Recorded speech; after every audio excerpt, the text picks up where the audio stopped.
Chapter number 2 से आप इस मोस्ट प्रीवियस ऑब्जेक्टिव क्वेश्चन देखने वाले हैं। अगर आप 2024 में मैट्रिक का एग्ज़ाम देने की तैयारी कर रहे हैं तो आपको ये रामबाण काम आएंगे, इसलिए आप अंत तक देखें और 1 बाय 1 क्वेश्चन को कॉपी में नोट डाउन करें। क्वेश्चन लिखा, आई से आप क्या समझते हैं? आई से आप क्या समझते हैं? आंसर लिखें, जब कोई व्यक्ति किसी प्रकार का शारीरिक और मानसिक कार्य करता है और उस कार्य के बदले जो पैसे मिलता है उसे उस व्यक्ति की आय कहा जाता है। ओके, समझ गए कि आई होप आपको आप काम करते हैं शारीरिक या मानसिक का, उसके बदले जो आपको पैसा मिलता है उसी को हम कहते हैं आय कहते हैं। समझ गए? यहाँ जब कोई व्यक्ति किसी प्रकार का शारीरिक और मानसिक, मतलब कोई भी आप काम कर रहे हैं और उसके बदले आपको कुछ मिल रहा है उसे हम क्या कहते हैं? आय कहते हैं। नेक्स्ट क्वेश्चन पढ़ेंगे, राष्ट्रीय आय से आप क्या समझते हैं? क्वेश्चन 87, राष्ट्रीय आय से आप क्या समझते हैं? राष्ट्रीय आय यानी नेशनल इनकम। आंसर लिखेंगे इसका, राष्ट्रीय आय का मतलब किसी देश में एक वर्ष में उत्पादित वस्तुओं एवं सेवाओं के कुल मूल्य से लगाया जाता है। दूसरे शब्दों में वर्ष भर में किसी भी देश में अर्जित आय की कुल मात्रा को राष्ट्रीय आय कहा जाता है। मतलब एक साल में जितने भी पैसा इनकम होते हैं या अर्जित होते हैं उसी को हम कहते हैं राष्ट्रीय आय कहते हैं। नेक्स्ट क्वेश्चन पढ़ेंगे 88 नंबर क्वेश्चन, सकल घरेलू उत्पाद क्या है? सकल घरेलू उत्पाद क्या है? आंसर लिखेंगे, एक देश की सीमा के अंदर किसी भी दी गई समय अवधि में प्रायः वर्ष में उत्पादित समर्थ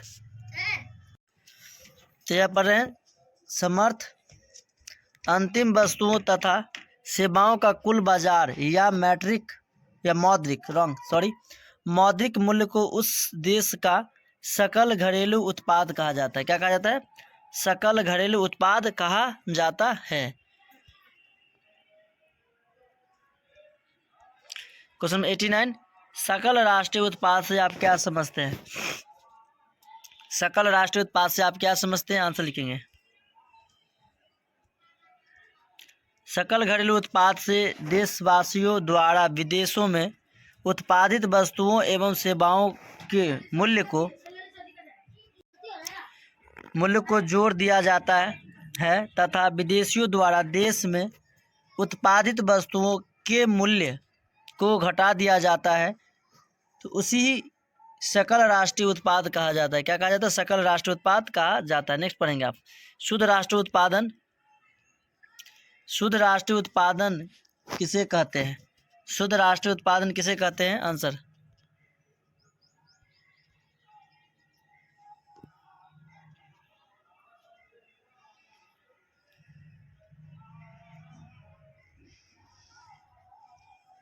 शुद्ध राष्ट्रीय उत्पादन किसे कहते हैं? कुल राष्ट्रीय उत्पादन को प्राप्त करने के लिए हमें कुछ खर्च करने पड़ते हैं, अतः कुल राष्ट्रीय उत्पादन में से इन खर्चों को घटाने के बाद जो शेष राशि बनता है उसे शुद्ध राष्ट्रीय उत्पाद कहा जाता है। क्या कहते हैं? उत्पाद कहा जाता है।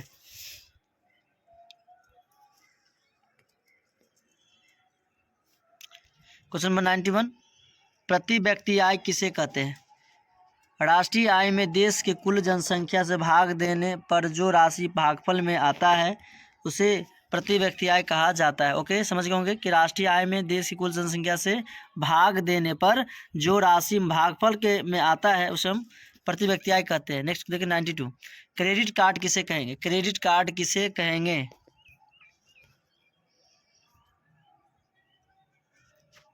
आंसर, क्रेडिट कार्ड के अंतर्गत ग्राहक की वित्तीय स्थिति को देखते हुए बैंक उसके साथ राशि निर्धारित करती है जिसके अंतर्गत वह अपने क्रेडिट कार्ड के माध्यम से निर्धारित धनराशि के अंदर वस्तुओं और सेवाओं को खरीद सकता है। क्रेडिट कार्ड कहा जाता है। उसे क्या कहते हैं? हम क्रेडिट कार्ड कहते हैं। क्या कहते हैं? क्रेडिट कार्ड कहते हैं। नेक्स्ट क्वेश्चन देखें, डेबिट कार्ड किसे कहेंगे? 93, डेबिट कार्ड किसे कहते हैं? आर्थिक विकास के इस दौर में बैंकिंग संस्थाओं के द्वारा प्लास्टिक के एक टुकड़े को भी मुद्रा के रूप में उपयोग किए जाने लगा है। प्लास्टिक मुद्रा का एक एटीएम 1 रुपये का एटीएम है। एटीएम से 1 रुपये निकालने के लिए डेबिट कार्ड का प्रयोग किया जाता है। अब आप समझ गए होंगे कि डेबिट कार्ड किसे कहेंगे। नेक्स्ट क्वेश्चन देखने वाले हैं 94।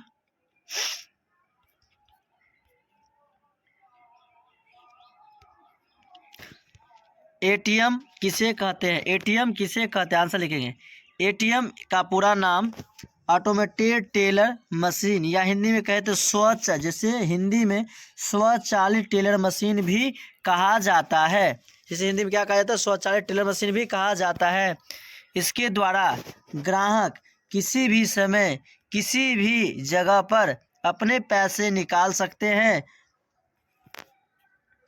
यह मशीन 24 घंटे रुपया निकालने की सेवा प्रदान करती है। क्या करती है? एटीएम का पूरा नाम ऑटोमेटेड टेलर मशीन होता है, जिसे हिंदी में स्वचालित टेलर मशीन भी कहा जाता है। इसके द्वारा ग्राहक किसी भी समय किसी भी जगह पर अपने पैसे निकाल सकते हैं। यह मशीन 24 घंटे रुपये निकालने की सेवा प्रदान करते हैं। नेक्स्ट क्वेश्चन पढ़ेंगे 92। वस्तु विनिमय प्रणाली किसे कहते हैं? वस्तु विनिमय प्रणाली किसे कहते हैं? तो आंसर लिखेंगे। जब दो पक्षों द्वारा एक वस्तु से दूसरी वस्तुओं का आदान प्रदान किया जाता है तो उसे उस वस्तु को वस्तु विनिमय प्रणाली कहा जाता है। उसे हम क्या कहते हैं? वस्तु विनिमय प्रणाली कहा जाता है। मतलब एक सामान आप लिए और दूसरा सामान आपको मिल गया, दे दिए, तो उसे हम क्या कहेंगे? वस्तु विनिमय प्रणाली। नेक्स्ट क्वेश्चन देख रहे हैं 96। एटीएम मशीन से पैसे कैसे निकाला जाता है? एटीएम मशीन से पैसा कैसे निकाला जाता है? आंसर।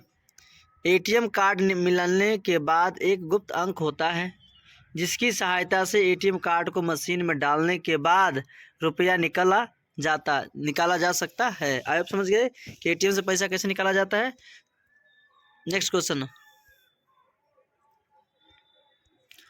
97। बैंक ड्राफ्ट क्या है? बैंक ड्राफ्ट क्या है? बैंक ड्राफ्ट क्या है? आंसर लिखेंगे। बैंक ड्राफ्ट क्या है? तो आंसर लिखेंगे इसका। बैंक ड्राफ्ट वह पत्र है। बैंक ड्राफ्ट वह पत्र है जो एक बैंक अपनी किसी शाखा या अन्य किसी बैंकों को आदेश देता है कि पत्र में लिखी हुई रकम उन्हें अंकित व्यक्ति को दे दी जाए। मतलब जो जितना उस पर अंकित किया गया है उस व्यक्ति को दे दी जाए। बैंक ड्राफ्ट के द्वारा आसानी से कम खर्च में ही 1 रुपया एक स्थान से दूसरे स्थान पर भेजा जा सकता है। उसे ही बैंक ड्राफ्ट कहा जाता है। उसे क्या कहते हैं? बैंक ड्राफ्ट कहा जाता है। Next question. आई होप इस वीडियो में इतना ही। मिलते हैं नेक्स्ट क्लास में। Okay bye. अगर वीडियो अच्छा लगा हो तो लाइक शेयर कमेंट जरूर करें। ओके बाय, मिलते हैं नेक्स्ट क्लास में। एवरीवन, आज के क्लास में बताने वाले हैं क्लास 10 इकोनॉमिक्स का इम्पोर्टेंट सब्जेक्टिव क्वेश्चन।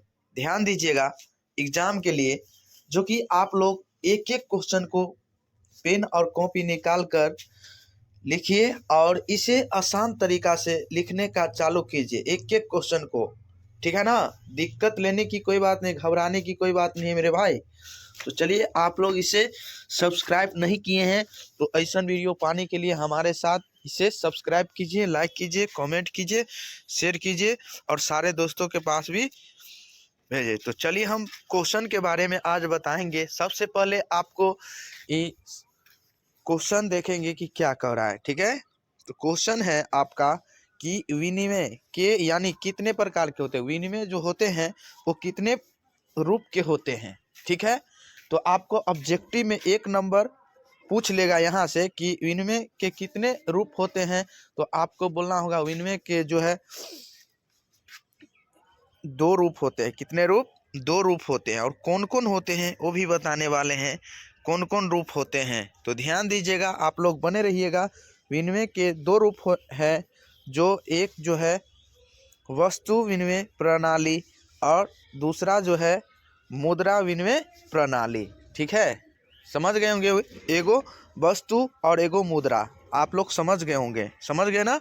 तो चलिए अगला क्वेश्चन के बारे में बताएंगे क्या कह रहा है।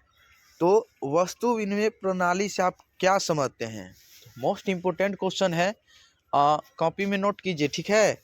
वस्तु विनिमय प्रणाली से आप क्या समझते हैं? तो वस्तु विनिमय प्रणाली उस प्रणाली को कहा जाता है, उस प्रणाली को कहा जाता है जिसमें एक वस्तु के पहले, यानी जिसमें एक वस्तु के बदले दूसरी वस्तुओं का आदान प्रदान किया जाता है, जिससे यानी एक वस्तु से बदले दूसरी वस्तुओं का आदान प्रदान किया जाता है।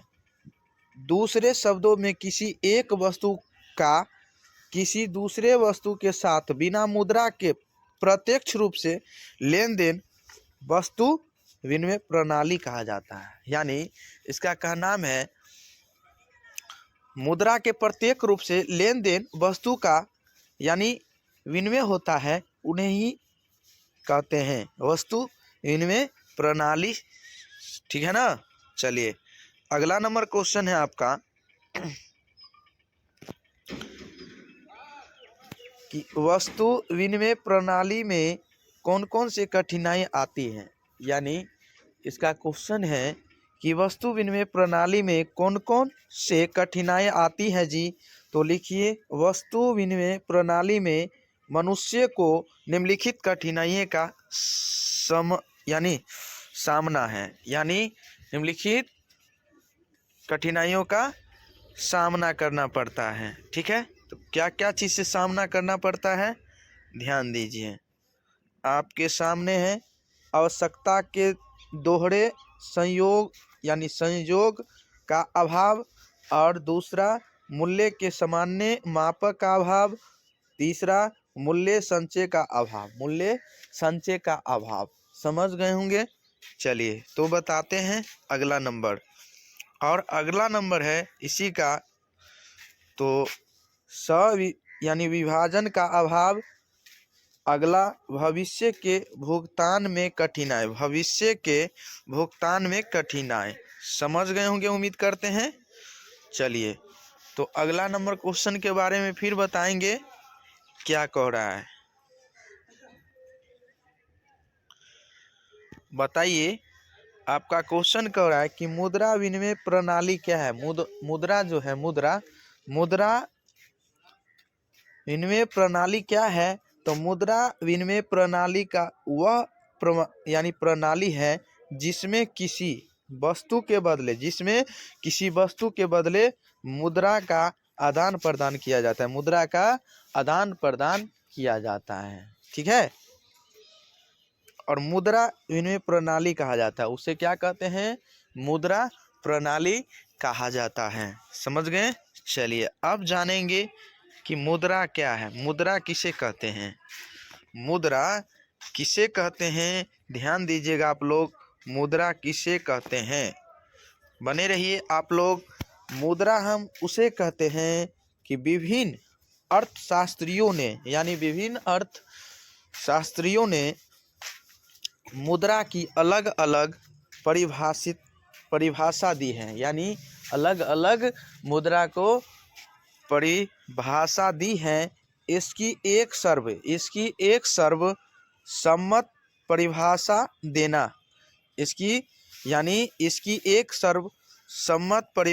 देना कठिन है। मुद्रा हुआ है जो मुद्रा का कार्य करती है, जो मुद्रा का कार्य करती है। तो परंतु कुछ अर्थशास्त्रियों के अनुसार मुद्रा के लिए वैधानिक स्वीकृति भी अनिवार्य है। चलिए आप जानेंगे अगला नंबर क्वेश्चन, मुद्रा से क्या लाभ होता है। मुद्रा से क्या लाभ है जी, बताइए कमेंट करके। तो मुद्रा से पूरे मानव समाज को लाभ पहुंचाता है, यानी पूरे मानव जितने भी समाज होते हैं ना, वो सारे को लाभ पहुंचाता है। अर्थशास्त्र की सभी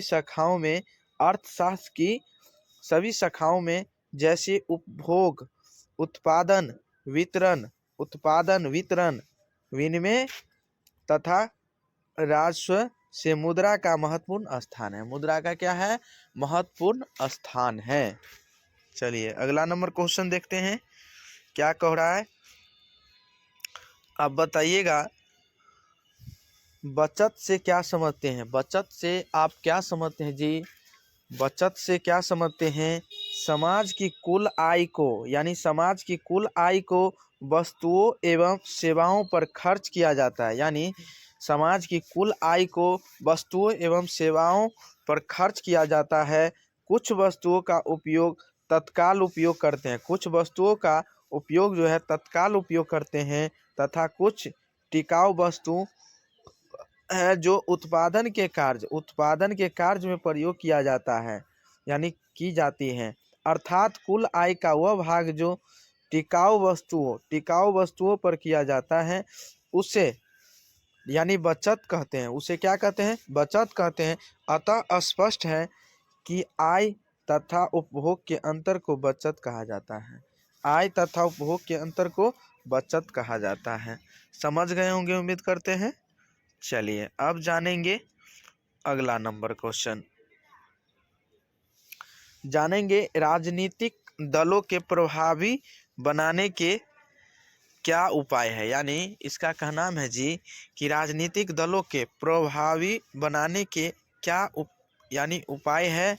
तो बताइए क्या उपाय है। तो यदि राजनीतिक दल इन चुनौतियों का सामना नहीं कर पाएंगे तो लोकतांत्रिक व्यवस्था अपने उद्देश्यों के असफल होकर चरमरा जाएगी। क्या हो जाएगी? वो चरमरा जाएगी। अतः राजनीतिक दलों के प्रभावी बनाने के लिए निम्नलिखित उपाय है। प्रभावी यानी राजनीतिक दलों के प्रभावी बनाने के लिए निम्नलिखित उपाय है। तो देखेंगे क्या क्या उपाय है इसका। चलिए, दल बदल कानून लागू होना चाहिए। दल बदल कानून लागू होना चाहिए। ठीक है। दूसरा है जी न्यायपालिका के आदेश का पालन होना चाहिए। यानी न्यायपालिका को आदेश का पालन होना चाहिए। तीसरा, राजनीतिक दलों में आंतरिक लोकतंत्र मजबूत होना चाहिए। यानी राजनीतिक दलों में आंतरिक लोकतंत्र मजबूत होना चाहिए। अब जानेंगे क्वेश्चन आपका, साख पत्र और मुद्रा में क्या अंतर है। यानी साख पत्र और मुद्रा में क्या अंतर है। तो आपको सबसे पहले लिखना होगा कि साख और पत्र और मुद्रा में प्रमुख अंतर है, यानी निम्नलिखित अंतर है। ठीक है। चलिए तो बताते हैं आपको क्वेश्चन, तो ध्यान दीजिएगा। मुद्रा कानूनी ग्राहक होते हैं। मुद्रा जो होते हैं कानूनी ग्राहक होते हैं, जबकि मुस्ताक पत्रों को कानूनी मान्यता प्राप्त नहीं होती है। जबकि मुस्ताक पत्रों को कानूनी मान्यता प्राप्त नहीं होती है। समझ गए होंगे उम्मीद करते हैं। चलिए तो जानेंगे अगला नंबर क्वेश्चन आपके स्क्रीन बोर्ड के सामने। क्वेश्चन पे ध्यान दीजिएगा कि साख पत्र से आप क्या समझते हैं। साख पत्र जो है क्या, साख पत्र से आप क्या समझते हैं जी। तो बताइए, मोस्ट इम्पोर्टेंट क्वेश्चन है कि साख पत्र से हमारा मतलब उन साधनों से है। यानी साख पत्र से हमारा मतलब उन साधनों से है जिनका उपयोग साख मुद्रा के रूप में किया जाता है। यानी जिनका उपयोग साख मुद्रा के रूप में किया जाता है। साख पत्र कई प्रकार के होते हैं। साख पत्र जो है ना कई प्रकार के होते हैं जो निम्नलिखित है। तो ध्यान दीजिएगा, ये आपके बोर्ड के सामने चेक, विनिमय, बैंक डाइफट और प्रतिजा पत्र, यात्रा चेक। ठीक है ना। समझ गए होंगे उम्मीद करते हैं। चलिए अब ध्यान देंगे मेरे भाई ये क्वेश्चन पे आपके बोर्ड के सामने है कि बीमारू राज्य शब्द से आप क्या समझते हैं। बीमारू जो है, राज्य शब्द से आप क्या समझते हैं? तो भारत के काफ़ी पिछड़े राज्य जिन्हें बीमारू के नाम से जाना जाता है, वे हैं बिहार, उड़ीसा, मध्य प्रदेश, राजस्थान, असम इत्यादि। इन राज्यों में बुनियादी सुविधाएं जैसे बिजली है। क्या है? जैसे बिजली है। समझ गए होंगे उम्मीद करते हैं। चलिए ध्यान दीजिएगा। और सिंचाई यातायात सिंचाई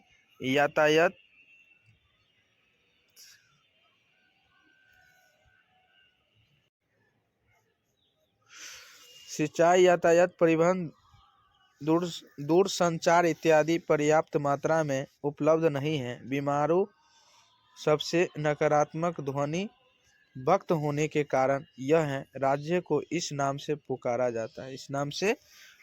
जाता है। ठीक है, चलिए ध्यान दीजिएगा। आपका क्वेश्चन अगला नंबर है कि बिहार की आर्थिक प्रगति को प्राकृतिक आपदा प्रभावित करती हैं, वर्णन करें।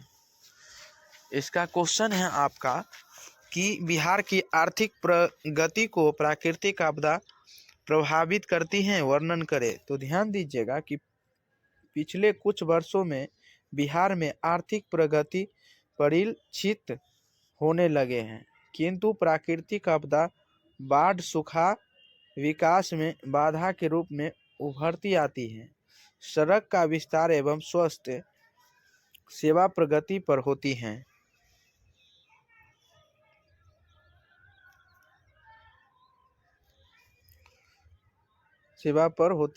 पर बाढ़ के कारण सड़कें पुनः जर्ज एवं खत्म हो जाते हैं। कभी बाढ़ की धारा मुख्य मार्ग होती हैं, तो कभी आबादी वाले क्षेत्र। इस प्रकार यह आपदा एक